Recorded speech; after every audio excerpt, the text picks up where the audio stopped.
Oi, eu sou Giana Matiasi, jornalista, e com 15 anos de profissão eu decidi fazer uma transição de carreira, me tornei empresária e com um único propósito, o meu bem-estar. Antes de começar, eu te convido para fazer algo bem simples. Inspira, segura um pouco e solta.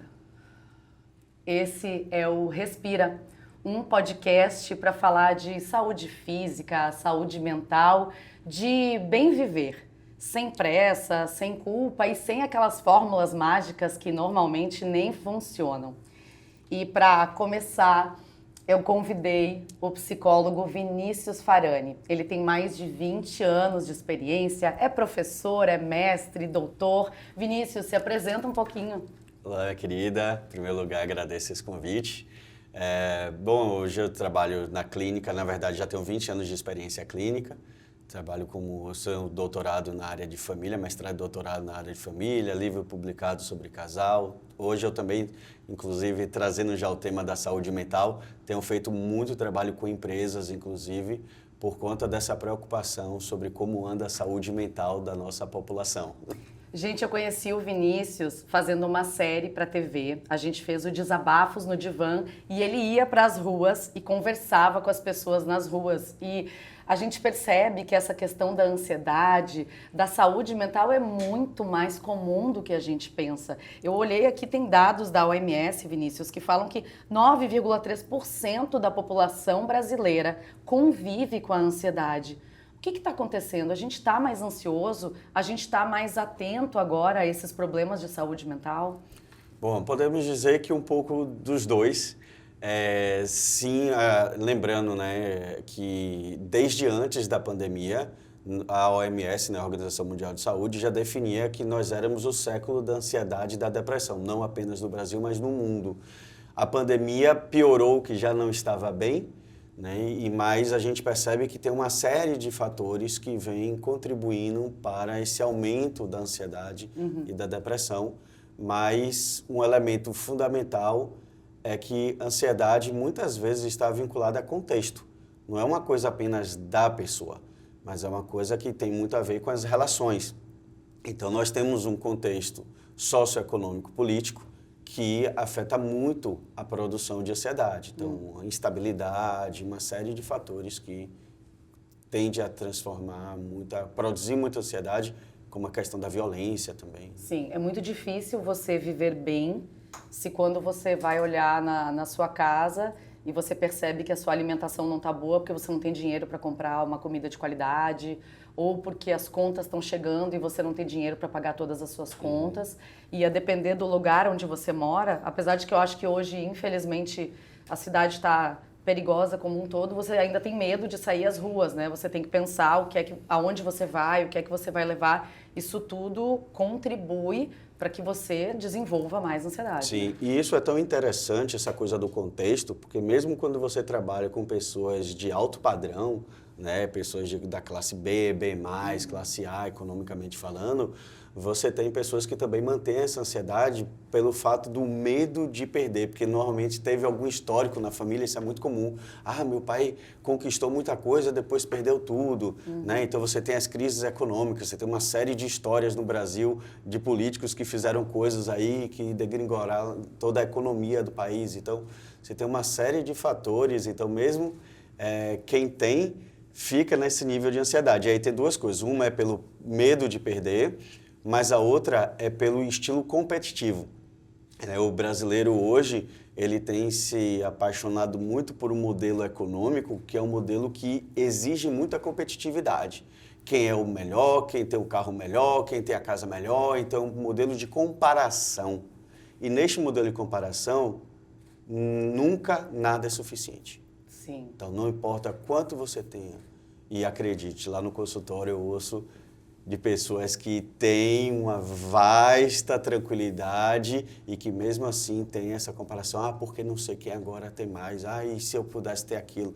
Então fica sempre nessa coisa de, ou eu fico correndo atrás de pagar as contas do mês, ou eu fico correndo atrás de conquistar sempre algo mais, porque eu não posso parar, porque eu não posso descansar, Então, essa mentalidade, ela é muito produtora de ansiedade. Nossa, você me traz agora uma coisa que sou eu toda, né? Eu até conversava, graças a Deus, eu tenho a oportunidade, vamos dizer assim, de me tratar com um psicólogo, né? Então, eu faço terapia, eu também vou a um psiquiatra, então eu tomo medicamento também. E isso a gente sabe que é um privilégio de poucas pessoas, ainda não é todo mundo que tem condições de buscar esse tipo de ajuda. E uma das coisas que eu mais tratei com o meu psicólogo era a coisa do eu tenho que. Eu tava sempre, não, mas eu tenho que dar conta da minha casa toda, e aí eu tenho que trabalhar, e eu tenho que ser perfeita no meu trabalho, e eu tenho que pensar numa coisa nova. Nossa, mas acho que eu tô estagnada. Eu tenho que fazer um curso, eu tenho que estudar.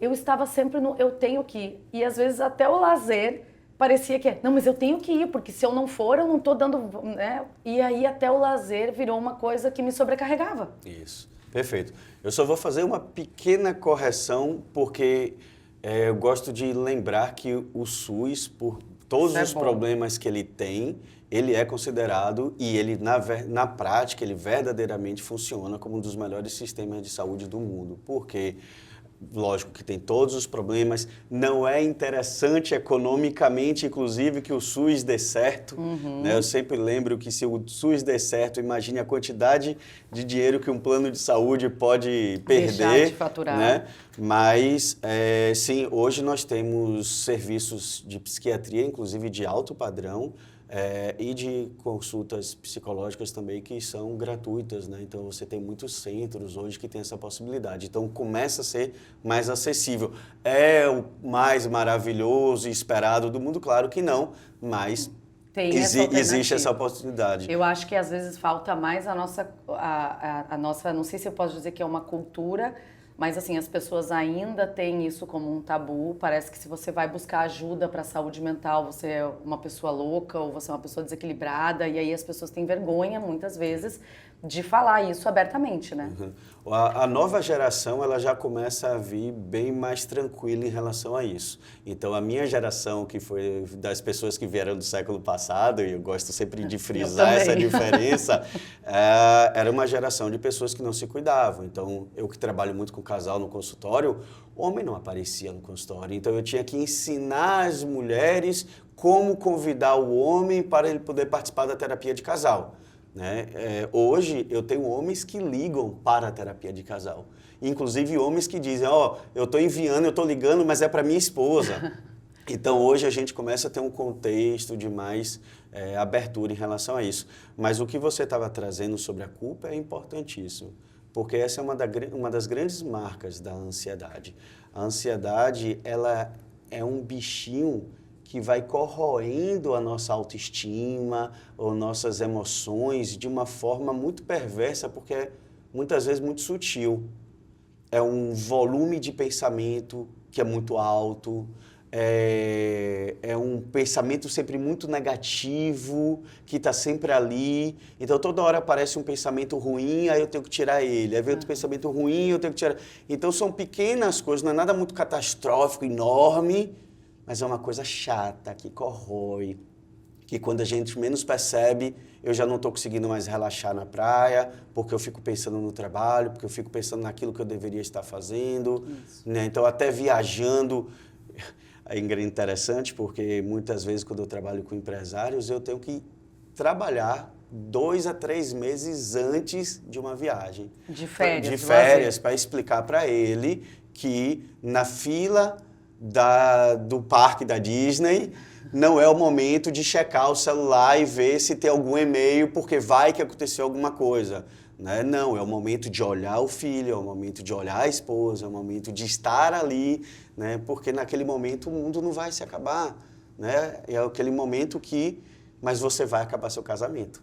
Né? Parece um comportamento simples, mas você está no meio na Disney, né? Isso é uma forma bem simbólica, mas é porque realmente, enquanto eu falo, eu penso em alguns casos que foram realmente assim.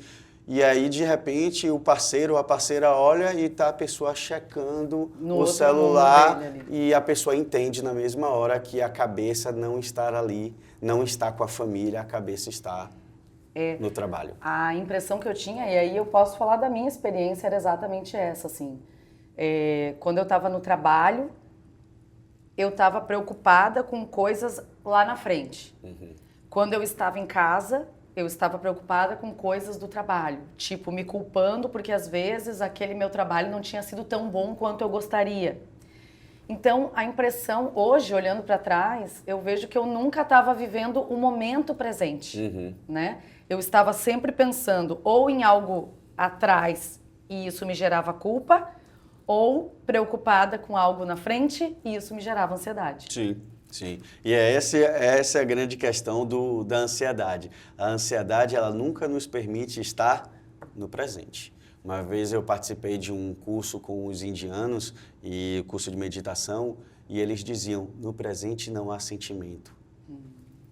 Isso é uma coisa muito interessante. Isso são pequenos ensinamentos que ficam para o resto da vida, né? Esse curso já tem mais de 15 anos e eu nunca esqueci.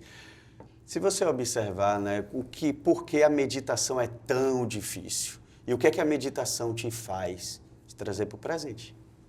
Quando você para e sente o seu corpo, você para e sente a natureza onde você está, que você para e olha esse mar maravilhoso que a gente tem em Salvador, naquele momento você tem paz. Paz é vazio. A ansiedade, ela te leva sempre para o passado ou o futuro, ela fica brincando. Ou ela te joga, porque em 1733 sua mãe falou com você aquilo e você nunca perdoou, e aí você fica preso lá naquele passado, porque em 1860 aquilo que aconteceu. Porque é sempre pensamento negativo, ou então um pensamento catastrófico futuro. Alguma coisa vai acontecer, eu tenho que estar preparado. Uma coisa interessante, eu sempre brinco com o ansioso, ele nunca senta de costas para a porta. Eu toda. Eu nunca sento de costas para a rua, para a porta, nunca, jamais. Por quê? Não sei, pode acontecer alguma coisa? Perfeito, pode acontecer alguma coisa. Eu estou sempre preparado para alguma coisa. Meu Porque Deus, a olha. ansiedade é um estado de alerta, que é saudável. A gente precisa ter ansiedade para não cometer certa loucura. Bom, é até estranho falar porque eu pulo de paraquedas. Então, ok, de vez em quando a gente faz alguma coisa estranha. Mas a gente vai ter atenção, a gente vai ver qual é o grupo, a gente fica preocupado com algumas coisas. Então, a ansiedade, ela é natural, é um estado de alerta. O problema é que quando esse estado de alerta está com defeito.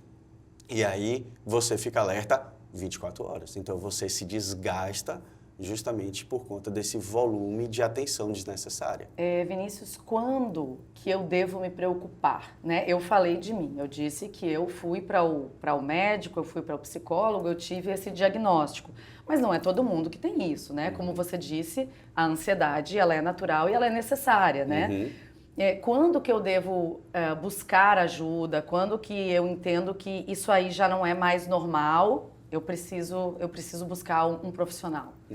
Se você já começou a pensar que talvez você esteja precisando, é porque possivelmente você já está precisando, né? Então, quais são alguns sintomas básicos da ansiedade? Então, alguns a gente já vem falando aqui.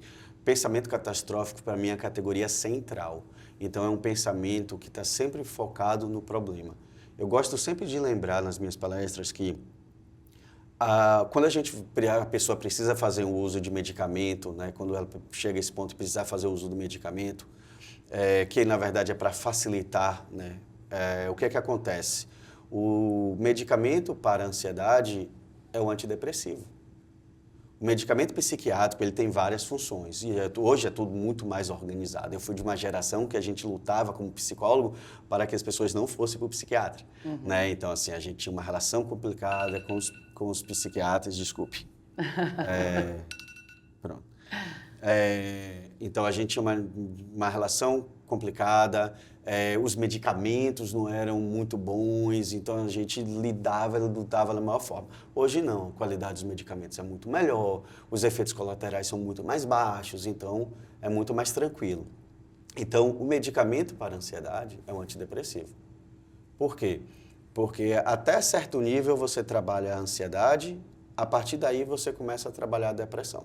Então, eu lembro que a ansiedade é a última etapa antes de uma depressão. Porque a ansiedade tem muitas características de uma depressão. Então, muitas vezes a pessoa acredita que o pior da ansiedade é a agitação. Não é, inclusive nem todo mundo tem agitação. Tem algumas pessoas que disfarçam muito bem. Tem algumas pessoas que estão calmas, tranquilas, falando baixinho. E a cabeça tá A mil. a mil. Então, não é a agitação o pior problema. Quais são? Pensamento acelerado, pensamento catastrófico, está sempre pensando em problema, aí você tem palpitação, né? Então você pode ter sudorese, então você tem uma série de reações psicofísicas mesmo em repouso. Então isso vai desgastando a pessoa, né? Então se você sente que você não está conseguindo tirar umas férias, que você não se permite tirar férias, né, que você, quando está em algum momento de repouso, você não consegue acalmar, que o seu sono não tem qualidade, está na hora de dar uma olhadinha aí, porque está precisando de ajuda. Uhum. Na sua experiência, né, como psicólogo, nas suas vivências com seus pacientes, o que você percebe, assim, que são os problemas mais comuns que a gente enfrenta hoje no dia a dia, né? Claro, a gente está falando aqui de ansiedade, mas o que você mais ouve das pessoas? Uma coisa que eu gosto muito de lembrar é que o problema da ansiedade, muitas vezes, ela vai explodir nas suas relações, né? Então, é isso que eu ouço muito, assim, os impactos da ansiedade não apenas na pessoa, que a pessoa acha, não, a ansiedade é minha, só eu sinto. Não, vai respingar nas suas relações. Então, uma outra coisa, um outro fator que vale a pena observar como é que está a sua ansiedade é seu nível de explosão. Então, pessoas ansiosas tendem a explodir com muito mais facilidade. Então, isso muitas vezes desgasta os relacionamentos. São pessoas muito explosivas, porque elas estão sempre ali no limiar, né? Então, a melhor coisa que a gente pode fazer é trabalhar o antes, para que essa pessoa consiga dar uma respirada, né? Daí o programa Respire tem achei belíssimo esse nome, justamente para que a pessoa consiga dar um pouco mais de tranquilidade, para quando alguma coisa chegar, ela ter um espaço antes da explosão, porque tende a ser pessoas muito reativas. E faz muito sentido, porque normalmente a gente explode com quem a gente mais gosta, né? Sim. Aquelas pessoas que a gente não tem medo de perder. Uhum. Então, é meu pai, minha mãe, meu marido, meu filho, né? Alguém ali que é nosso, né? É meu. Isso. Só que prejudica muito aquela relação, Isso. Né? Quando essa pessoa está no cargo de liderança e aí ela tem essa sensação de que ela pode, aí a comunicação tende a ser muito destrutiva, né? Porque a forma de falar, não, mas o outro vai aguentar, né? E aí a pessoa simplesmente fala, né? A gente estava até batendo um papo antes sobre até o modo do baiano falar, né? A gente tem uma população que é extremamente ansiosa e não se dá conta disso. Então essa coisa do baiano falar muito alto, né? Ser muito invasivo, muitas vezes são os registros até de uma infância de pessoas que nunca foram escutadas. Ninguém me escuta, ninguém me ouve, então quem fala mais alto ganha. E aí isso vai sendo construído dentro de todo um contexto. Afinal de contas, historicamente, nós não temos uma história muito dócil, né? Então temos uma história de muito massacre, de muita violência, de muito calha a boca porque sou eu que mando. Sim. Então a gente tem essa coisa da violência, seja verbal e inclusive física, infelizmente, como algo muito naturalizado. E a gente não se dá conta disso. É uma coisa que é meio que uma forma para se proteger, uma forma de se proteger. Isso. E é natural para o nosso contexto. Deixa eu contar um caso pessoal, né? Eu já tive algumas experiências aí ao redor da minha vida e uma delas eu fui morar no Canadá, né? Foi o primeiro local que eu morei fora. E aí o Canadá, eles são anglo-saxônicos, a tradição canadense, né? O inglês, o americano, não é o latino. Isso é importante a gente falar. Então, a tradição é muito diferente. Então, você chega às 6 horas da noite, em pleno Toronto, que é como se fosse a São Paulo de lá. É silêncio. Os carros não buzinam, as pessoas estão tranquilas. As pessoas, elas ensinam os filhos a falar olhando no olho, desde muito cedo, né? Então, eu passei por esse contexto. Depois, eu fui morar em Barcelona e minha irmã estava lá nessa época. E foi muito estranho isso. Porque foi aí que eu me dei conta desse choque. Porque na casa de minha irmã era baiana misturado com espanhol, que era casada com espanhol. E aí era aquela confusão, gente falando, música tocando, não sei o que lá. E eu ficava parado, eu estava meio desacostumado daquilo. E eu ficava parado olhando a minha irmã, esse menino veio lerdo do Canadá. E aí eu fui me dar conta de como esse nível de agitação e ansiedade é tão naturalizado e a gente não se dá conta. É impressionante isso. Mas é a mais pura verdade. Quando a gente analisa isso, faz todo sentido. E aí vamos entrar um pouquinho nessa questão de trabalho, né? Porque a gente até tratou isso no nosso Desabafos no Divã. Sim. E um dos nossos episódios foi justamente a questão do trabalho. O trabalho tem nos deixado muito ansiosos e é um pouco do que a gente já vem falando, essa cobrança por produtividade. Parece que nunca é o suficiente. Quando você acha que você já produziu o suficiente no seu trabalho, você tem uma meta maior, né? A meta, ela sempre vai aumentando. E a sua exigência por produtividade, por criatividade, por ser mais versátil, por ser diferente, por buscar mais informações. Isso mesmo. Foi por conta dessa situação que eu comecei a desenvolver meu trabalho com empresas. Porque eu comecei a me preocupar muito com o nível de ansiedade e de angústia que estava chegando no consultório, né? Então, a gente percebe uma mudança. Desde antes da pandemia, a gente já vinha percebendo uma mudança no nível de sofrimento das pessoas. Tanto que eu cheguei a botar na minha rede pessoal, eu cheguei a colocar, galera, vocês estão percebendo isso também ou é só aqui comigo? E teve gente do Amazonas mandando mensagem dizendo, não, aqui a coisa também está muito estranha, as tensões estão muito maiores, a forma como as pessoas estão se apresentando, né, os sintomas estão muito mais graves do que a gente via. Então, isso me levou, eu falei, não, eu preciso trabalhar em larga escala, foi aí que eu fui trabalhar. E aí eu fui estudar sobre alta performance e saúde mental. Então, eu pego hoje os treinamentos de alta performance, inclusive fui em São Paulo, participei de seminários lá com o pessoal do COB, né, do Comitê Olímpico Brasileiro, as psicólogas que trabalham com Medina, com Bernardinho, foi bem legal.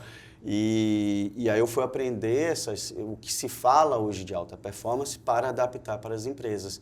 Porque a gente acredita que o rendimento e o resultado vai vir com a loucura. E não vem. Isso vai cair seu rendimento, né? Vai fazer as pessoas saírem das empresas. E você vai ter excelentes profissionais, que é sempre quem se cobra mais, saindo porque não está dando conta. Então, uma empresa que sufoca demais um profissional vai ter queda de rendimento. Porque no começo vai ter um up, mas depois os melhores começam a ir embora e aí você tem que contratar outras pessoas. Então, até você substituir a qualidade daquele profissional, são meses de atraso de uma coisa que, se você tivesse cuidado daquela pessoa ali, ela estaria tendo um resultado com muito mais longevidade, né? Então, essa forma de pensar, a gente precisa repensar.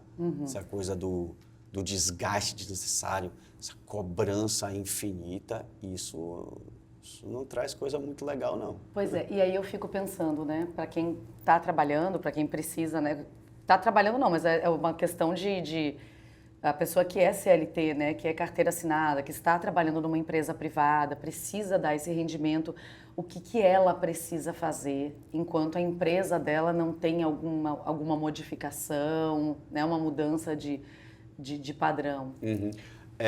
A coisa mais difícil da nossa cultura hoje é o fato de que não tem muita coisa ou nada que nos regularize, que nos organize. Então, essa decisão se tornou muito mais pessoal. Isso. E isso é mais complicado. Mas tem que ser uma decisão hoje em dia que é pessoal. O que eu quero dizer? Com a maravilha dos iPhones da vida, né, com os WhatsApps da vida, as pessoas perderam a noção do que é trabalho. Então, as pessoas 9 horas da noite, 10 horas da noite, ficam mandando mensagem um para o outro. Só que era um momento que era para ser de repouso. E aí você está no momento de repouso, você pega de surpresa. E aí você tem uma ansiedade, eles falam, recebi uma mensagem do trabalho. Ou você fica chateado, ou você pensa, será que você vai dar conta? Ai, meu Deus, o que é isso aqui? Ativa, liga. Até a hora que você abre a mensagem, eu passei por isso diversas vezes. Até a hora que eu abri a mensagem, aquilo ali me chegava a dar um mal, você sente um mal-estar mesmo, físico. Perfeito. E isso é físico, né? E aí vai despertando o que é esse sensor da ansiedade, né? Que está quebrado. Por quê? Porque a gente tem uma cultura que o tempo todo a gente está ligando a ansiedade um do outro. Ah, não, mas só foi uma mensagenzinha. Bom, a pessoa estava em casa. A pessoa deveria estar descansando, ela deveria estar preparando a mente para não pensar em nada. E aí ela vai sendo ligada. Então, o que essa pessoa vai ter que fazer? Fazer escolhas, né? E aí, a principal delas é aprender a dizer não. Ela vai ter que definir limites. Então, desligar o celular, não responder certas mensagens, arquivar grupos, né? Porque tem uma mensagem, a enxurrada de mensagem que a gente recebe. É interessante porque tem um doutor em família e em relacionamentos dizendo que um dos males da nossa cultura são os excessos de relacionamento. Então, esses relacionamentos virtuais, esse excesso de volume, de mensagem o tempo todo. Antigamente, você encontrava uma pessoa na rua e você falava, oh, e aí, mandava aquele velho e bom, a gente marca. Vamos se ver. Vamos se ver. E não marcava nunca e perdia aquela... Essa pessoa hoje, ela pega o seu celular, ela vai te mandar mensagem e você fala, ai meu Deus do céu, essa pessoa que eu não queria ver, agora eu vou ter que me corresponder no momento que eu estou dentro de casa. Só que não é só uma, são várias. Então, é um volume de mensagem, de informação muito grande. Então, para a pessoa se cuidar hoje, ela vai ter que entender que ela vai ter que tomar medidas. Então, essas medidas implicam em dizer não. Dizer não de vez em quando ao celular, de vez em quando eu faço um detox virtual, né? Então, de vez em quando vai ser anular certos grupos, definir os horários de trabalho dela, porque, mas eu vou perder o emprego. Não vai, não vai. Né? Porque está todo mundo dentro dessa jornada. Inclusive, se o seu líder está fazendo isso, é porque ele está com um transtorno associado. E eu posso falar mais uma vez por mim, porque eu tive que me afastar um período do meu trabalho. E quando é que as pessoas perceberam? Porque quando eu me afastei esses 15 dias do meu trabalho, eu saí das redes sociais nesses 15 dias e disse, eu não vou acessar nada, eu não vou postar nada. E aí, quando eu retornei, que eu voltei a postar, que eu pego lá minhas redes sociais, meu Instagram, por exemplo, uma enxurrada de mensagens. O que está acontecendo com você? Você não está bem? Você não postou mais nada, né? E aquilo ali para mim foi primordial, eu precisava muito fazer isso. E aí depois eu tomei algumas outras atitudes. Eu comprei um despertadorzinho bonitinho, analógico, para ter um despertador para eu acordar pela manhã, né? Porque a gente precisa. E o celular agora eu deixo ele lá no meu armário fechado à noite. Então, quando eu sei que falta aí 1 hora mais ou menos para eu dormir, eu olho a última vez o meu celular e aí eu deixo ele lá. E aí eu vou deitar na cama, eu leio um pouco de um livro, alguma coisa assim, para aí poder dormir. E isso fez com que eu pudesse voltar a dormir sem tomar o remédio para dormir ou a melatonina, né? Hoje, graças a Deus, eu posso dizer que já tem uns 2 ou 3 meses que eu não faço uso de nada para dormir. Ótimo. E aí você toca numa palavra importante, melatonina. Eu poderia dar uma palestra de 4 horas só para falar pelo celular, no mínimo. Só a luz do celular, essa luz que alguns chamam de azul, outros chamam de branca, que é a luz LED, é a mesma luz do shopping. Eu, quando dou aula sobre isso na faculdade, eu sempre brinco dizendo que é que nem Caverna do Dragão. Então, você entra no shopping, você entra... Quando você sai, está de noite. Você fala, o que foi que aconteceu aqui? Porque é uma luz que já é identificada que ela afeta justamente a produção de melatonina no seu corpo. Então, ela reduz a capacidade do corpo perceber que ele está cansado. Então, se você ficar usando o celular à noite, você vai, vou pegar o celular 9 da noite. Piscou o olho, deu 2 da manhã, você está ligado. E aí eu sempre ensino, se você for reduzindo aos poucos o tom da luz, quando você chegar no último tom, que normalmente ou é uma luz mais escura ou uma luz amarelada, você vai ver que instantaneamente o sono bate. Você vai piscar. Por quê? Porque a luz está afetando. Por isso que hoje temos uma sociedade da melatonina. Porque todo mundo está precisando recuperar uma melatonina que o organismo naturalmente produz, que não produz mais por conta do aparelho celular. Então, o celular ele tem uma série de problemas. Então, deixa eu até fazer uma pergunta para comprovar se o que eu falo é verdade. Quando você passou esses 15 dias sem o celular, qual foi a sensação que você teve? Você consegue identificar alguma? Olha, foram várias sensações, né? Mas o fato de eu sair do celular, nos primeiros dias eu ainda tinha aquela coisa de, ai, será que eu olho, né? Mas aí eu ia firme e aí eu aproveitei. Eu viajei também. Na primeira semana eu fiquei em casa, então me gerou um pouco dessa ansiedade de querer ficar olhando mais o celular. Mas depois começou a me dar aquele alívio aquela sensação de, nossa, como eu tô mais leve. Uhum, dá uma leveza, Né? né? O sono deve ter começado a ficar melhor. Com certeza. Pronto, então, por que isso? Porque além da luz, você tem uma série que todo mundo diz, eu estou mais relaxado, eu uso o celular para relaxar. Pense com cuidado. Quando foi que você desligou o celular e você saiu mais leve? Você não sai. Você sempre sai mais cansado, você sai mais pesado. Tanto que tem muita gente que fala, não, eu vou usar o celular para ir para academia. E muitos desistem de ir. Porque enquanto você está olhando o celular, o seu cérebro está fazendo leitura de texto, de imagem, de som, de cor. Então, o seu cérebro está trabalhando com um volume muito grande de informação. Além disso, você está tendo desgaste emocional. Mas eu estou dando risada. Mas não é só risada. Se você olha o Instagram, você tem notícia boa, notícia ruim, notícia boa, notícia ruim, notícia boa, notícia ruim. Aí você está ali relaxado e vê uma notícia política, você fica feliz. Aí vê uma notícia política, você fica triste. Aí daqui a pouco vem uma pessoa que você gosta e fica feliz. Aí vem um esporte que você gosta e fica feliz. Daqui a pouco acontece um acidente e você fica triste. Então você tem microcrises emocionais que o corpo está processando no momento que ele deveria estar fazendo nada. No momento que ele deveria estar relaxado. Daí vem essa produção de ansiedade que o celular produz com muita intensidade. Então, são uma série de fatores que vão desgastando a pessoa e o organismo. Não, e você está falando agora do celular, eu me lembrei de uma coisa que aconteceu comigo ontem. Eu peguei o celular e disse, eu preciso ver tal coisa. E aí eu entrei. E aí eu abri o Instagram. E eu fiquei meia hora. Nunca Me vai pergunte sair. fazendo o quê? Absolutamente nada. E aí eu larguei o celular e botei de lado. Meu Deus, eu não fiz exatamente o que eu tinha que fazer. Isso aí. E isso acontece frequentemente. Né? Você certamente não é a única. Eu assisti a palestra da pessoa que construiu esse elemento, que é o Infinite Scroll. O Infinite Scroll é essa rolagem infinita.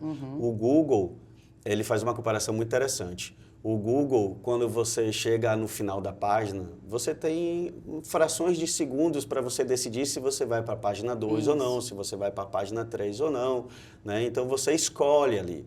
O Infinite Scroll, que é essa rolagem infinita do Instagram, do TikTok, essas coisas, não te dá esse direito à escolha. E ele pediu para sair da empresa. Muitas pessoas que criaram algumas ferramentas, depois eles tiveram crise de consciência e se pediram para sair, porque eles não aguentaram. O Dilema das Redes. Esse documentário mostra essas pessoas. Alguns deles pediram para sair. Eles dizem, ele fala, eu não sei quanto tempo eu roubei das pessoas, quanto tempo eu roubei da vida das pessoas. É muito forte isso. Porque o algoritmo, ele é baseado em estudos mínimos da psicologia. Isso para a gente não é difícil. O que é que o algoritmo faz? O famoso algoritmo, né? Nós vivemos baseados por reforço, né? O que o behaviorismo chama de reforço positivo. Ou seja, a gente mantém aquilo que nos dá prazer. É simples. Né? Então, aquilo que não nos dá prazer, com o tempo, então, com certeza no trabalho, quando você começou, te dava muito prazer. E era legal estar ali, televisão, tudo aquela coisa e tal. E aí, com o tempo, começa a se tornar aversivo essa experiência. Quanto mais aversivo, menos você quer estar. A grande questão é que, às vezes, o chocolate pode ser um prazer para você e talvez não seja para mim. Poxa, como é que eu vou saber o que é prazeroso para a pessoa? Aí o algoritmo, alguém pensou. E se a própria pessoa dissesse para a gente o que é que ela gosta? Então, a gente ensina o celular a nos viciar. Quando a gente curte, eu adoro esporte, por isso que eu fiz da alta performance, eu associo as coisas que eu gosto ao meu trabalho. Se eu dou uma curtida numa coisa de esporte, ele diz, ele gosta de esporte, vamos mandar esporte para ele. Aí, na hora que eu vou sair do celular, aparece aquela lá embaixo, aquela coisinha que fala, tem esse vídeo aqui de futebol, tem esse vídeo de basquete, tem esse jogo de futebol americano, só mais esse. Então, ele vai te viciando, te prendendo, né, através desse reforço positivo, que você mesmo ensina com o celular como te viciar. É chocante. Eu estou estudando muito moda, né? Porque agora eu tenho a minha marca de roupas. E aí, esses dias eu estava olhando no Instagram e tinha uma amarração de lenço que você podia transformar em blusa. Nossa, pra que eu fui olhar aquele vídeo? Começou a aparecer gente do mundo inteiro amarrando lenço de forma diferente para virar blusa. Aí veio um de crochê, minha mãe faz crochê, eu mandei para minha mãe um modelo fácil de uma, sei lá, uma peça de crochê. Nossa, uma avalanche de crochê no meu Instagram. E como eu tenho bichinho, né, tenho cachorro, nem preciso te dizer que eu abro meu Instagram e tem tudo de cachorro ali, né? Pois é, ou seja, tem uma parte, obviamente a gente não está aqui falando mal dessa tecnologia, afinal de contas eu faço uso, você faz uso, hoje uso, e certamente é uma ferramenta que cada vez mais se tornou um bem, hoje o próprio direito coloca o celular e a internet como um bem essencial. Né? Porque é muito difícil uma pessoa hoje conseguir trabalhar, inclusive, sem esta ferramenta. Então, se tornou uma ferramenta essencial na nossa vida. Então, tem muita coisa fantástica, é maravilhoso, tem uma série de aprendizagens, mas isso tudo a gente está falando justamente o que você perguntou, o que é que essa pessoa vai ter que fazer para se cuidar, e é aprender a entender, dizer não e definir os limites para o próprio vício. Né? Então, quando você traz essa coisa do, quando eu comecei a tirar o celular, no primeiro momento eu tive aquela coisa que o dependente químico vai chamar da fissura, né? A psicopatologia hoje chama isso de FOMO, que é um termo que hoje começa a ficar mais popularizado, que é Fear of Missing Out, que é o medo de estar fora. Então, é aquela coisa de que, será que eu recebi uma mensagem importante? Será que tem alguma novidade? Será que...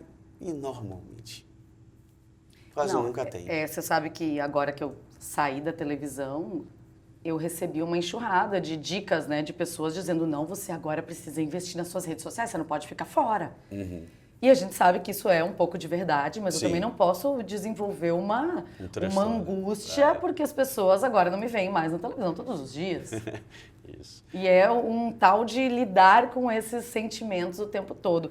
Para a gente chegar agora já no fim da nossa conversa, eu queria que você trouxesse um pouquinho, então, de dicas do que é que a gente pode fazer no nosso dia a dia para evitar que a ansiedade tome conta, né? A gente sabe que é sair um pouco do celular, mas o que a gente pode ir fazendo? O que a gente pode fazer para transformar o nosso dia a dia em algo mais saudável? Ótimo. Então, o que a gente estava discutindo é que a ansiedade é sempre um excesso. Então, você precisa se preocupar com a sua carreira profissional? Precisa. Você precisa ter estratégia? Precisa. Mas ficar sem dormir não vai te ajudar em nada. E hoje a gente tem uma sociedade que diz, trabalhe enquanto eles dormem. Só que ninguém te diz que, ok, tem um infarto antes dos 40. Né? Essa parte as pessoas anulam. Então tem muita gente perversa dentro da internet também, falando muita coisa sem nenhuma responsabilidade científica e que vai te gerar consequências muito graves. Então é entender que você precisa aprender a voltar a se organizar. Então, você vai ter que definir seus limites. Ok, eu preciso da rede, eu preciso, mas quando, que horas, em que momento? Então, essa organização de vida que, infelizmente, o trabalho, as redes sociais, né? Porque a rede social sempre fica, não, mas eu preciso daquela postagem a mais. Porque se eu lançar aquilo, vai modificar completamente a minha vida. E a gente sabe que não é assim. Grande parte da vida ela vai ocorrer através de continuidade, de exercícios contínuos, né, de bater quem trabalha no mundo virtual são postagens contínuas, não é por conta de uma coisa ou outra, não é um milagre. Né? A grande questão é essa, a gente fica num contexto de que algum milagre vai acontecer e eu não posso perder a oportunidade. Isso é um desgaste desnecessário. Você consegue se organizar, produzir e você vai ter resultados com muito mais qualidade, né? Tem certos momentos, tem períodos que a gente vai ter que dar um gás maior, vai ter que dar um gás maior, vai ter que se esforçar, vai ter que correr atrás, beleza, mas não é sem dormir que você vai manter isso por muito tempo. Então você precisa se alimentar bem, você precisa aprender a beber água, você precisa aprender a dormir, você precisa aprender a se desconectar, você precisa selecionar quem são as pessoas que verdadeiramente te faz bem, que você não precisa ser amigo e feliz o tempo todo, porque todos esses excessos vão gerando muitas cobranças, porque a ansiedade é um excesso de cobrança, que aí se torna culpa incessante, se torna essa coisa de que eu preciso estar fazendo o tempo todo. Será? É essa a pergunta. E eu sempre, aproveitando que trouxe uma pergunta, tem uma dica que eu sempre ensino. Toda vez que você tiver com um volume muito grande de pensamento, pergunte, este pensamento me deixa feliz agora? A partir daí você vai decidir se este pensamento é elevado ou não. E aí você vai poder trocar. Se você vai querer manter ou não. Essa escolha é sua. Então, este é o maior desafio da nossa sociedade, é entender que agora a responsabilidade muitas vezes ela é nossa, isso é um peso, mas isso também é a possibilidade da gente ter o controle da nossa própria vida. Esse controle precisa voltar nas nossas mãos. Assumir o controle, né? Vinícius, muito obrigada, né? Foi muito enriquecedora a nossa conversa. Eu, pelo menos, aprendi demais. E antes de encerrar, eu te convido a prestar atenção. Como é que está a sua respiração agora? Então dá uma pausa, respira um pouco. E se esse episódio fez sentido para você, compartilha com seus amigos, com as pessoas que você gosta, para quem você acha que isso vai fazer bem. E até o próximo episódio.